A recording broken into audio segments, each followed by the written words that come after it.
जय बिहार और नमस्कार मेरे बिहार के सारे शिक्षक शिक्षकों भावी। एग्ज़ाम ख़त्म हो चुके हैं आप लोगों के, और आप लोगों के सवालों का सिलसिला कि क्या रिज़ल्ट कब आएगा और रिज़ल्ट आएगा भी तो बीएड के रिज़ल्ट का क्या होगा, ये एक सवाल है। और साथ ही प्रश्न पत्र को लेकर के, कट ऑफ को लेकर के जो चीज़ें आ रही हैं उसको लेकर के भी देखिए। एक चीज़ तो मैं कहूँगा कि सबका एग्ज़ाम खत्म हो गया, प्राथमिक वालों का ही क्वालिटी कुछ ज़्यादा चेक कर रही थी बीपीएससी। कहीं ना कहीं मैंने देखा है पूरा पेपर, अभी मैंने जो है तीनों का पेपर देखा है, 10वीं से 12वीं का भी देखा है और 9वीं 11वीं 12वीं का भी देखा, 9वीं 10वीं का भी देखा, 1 to 5 का भी देखा। सारा कंपटीशन का पेपर का लेवल देखिए तो 1 to 5 में आपने सब कुछ चेक कर लिया है, सारा डायमेंशन चेक कर लिया है। उस हिसाब से आपको तो 10वां से 11वीं 12वीं का पेपर उससे ज़्यादा इजी प्रतीत हो रहा है। अगर आप देखिए एक स्तर की बात करें तो कितना टफ लेवल है।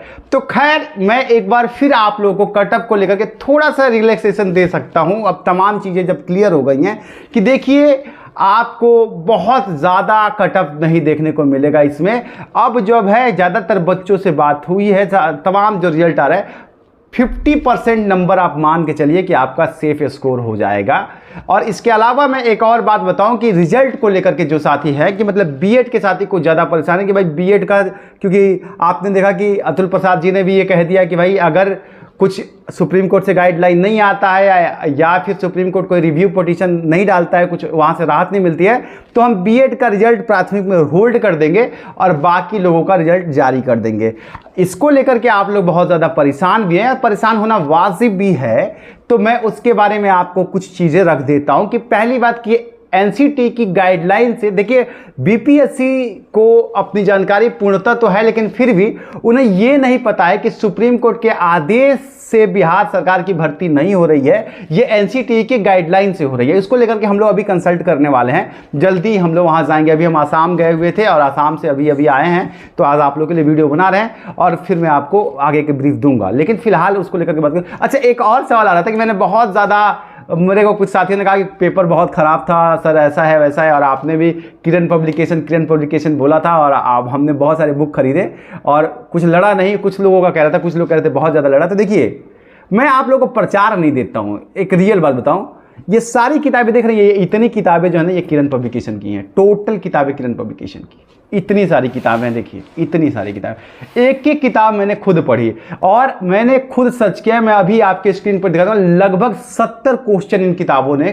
कवर किया था। अगर आप लोगों ने डीप स्टडी की होगी तो 70 क्वेश्चन ये किताब आपको दे रहे थे, हर जगह से क्वेश्चन उठा के दे रहे थे, एक एक लाइन। लेकिन यही है कि आपको line by line, one liner पढ़ना था और अगर आपने पढ़ा होगा तो आपको फायदा होगा। तो ऐसा नहीं है कि मैं दुष्प्रचार करता हूं या बस ऐसा प्रेजेंटेशन देता हूं। जिन्होंने ठीक से पढ़ा है उनसे पूछिए, उनका अच्छा स्कोर आया। सारी किताबों से कुछ ना कुछ आया है, ठीक है। तो ये प्लीज़ ये इल्ज़ाम ना लगाइए आप लोग, बस आगे मन लगा के पढ़िए, 1 by 1 लाइन बाय लाइन पढ़िएगा। देखिए जहां तक रिजल्ट की बात है तो बीपीएससी के हिसाब से तो ये है कि बीपीएससी ये कह रहा है, लेकिन हम लोग एक और पक्ष इस पे देखें कि एनसीटी की गाइडलाइन अभी बदली नहीं है। सुप्रीम कोर्ट के फैसले के बाद एनसीटी जो है अभी विचार कर रही है, जैसा कि मैंने आप लोग को बताया है। अगर एनसीटी इस बीच में गाइडलाइन जारी करती है, नई गाइडलाइन जारी कर देती है तो बीएड का रिजल्ट आ जाएगा। दूसरी बात कि आप लोग के लिए अच्छी खबर है, हालांकि इसका मैं विस्तृत वीडियो अभी मैं बनाऊंगा थोड़ी देर बाद बीएड बीटीसी के मुद्दे पर, कि देखिए आसाम ने बीएड को शामिल कर लिया है अपने यहाँ, जबकि सुप्रीम कोर्ट का फैसला आया है उसके बावजूद भी बीएड को शामिल किया है ना। तो इसलिए आप लोग इतना परेशान नहीं है, क्योंकि बिहार सरकार ने भी बीएड की अनुशंसा की है सुप्रीम कोर्ट में, मैं आपको बता रहा हूं। साथ ही आप नियमावली देख लीजिए तो उन्होंने साफ साफ कहा है कि एनसीटी की जो गाइडलाइन है उसमें बीएड एलिजिबल है, इसलिए हम बीएड को एलिजिबल कर रहे हैं। इसलिए बिहार के बीएड का सिनेरियो थोड़ा सा अलग है राजस्थान के बीएड के। देखिए आप राजस्थान से बिहार को कंपेयर मत कीजिए, राजस्थान के हाई कोर्ट ने पहले बीएड को बाहर कर दिया था, यहां पर बिहार में पटना के हाई कोर्ट ने बीएड को बाहर नहीं किया है 1 to 5 में।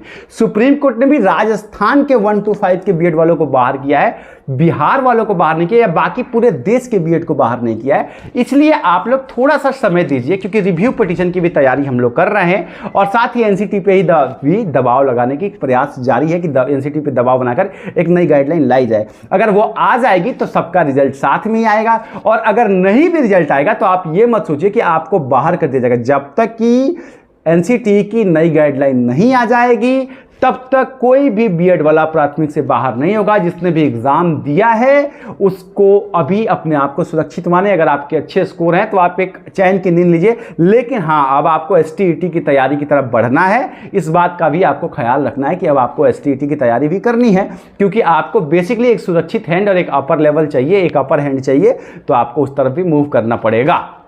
ठीक है, जरा सा एक और चीज आप समझ लीजिए कि जो इन्होंने कहा है तो इसमें शिक्षा विभाग, बिहार शिक्षा विभाग और बिहार के बीपीएससी का स्टेटमेंट दोनों अलग है। बिहार शिक्षा विभाग ये कह रहा है कि हमारे पास बीएड को बाहर करने की कोई सूचना नहीं है।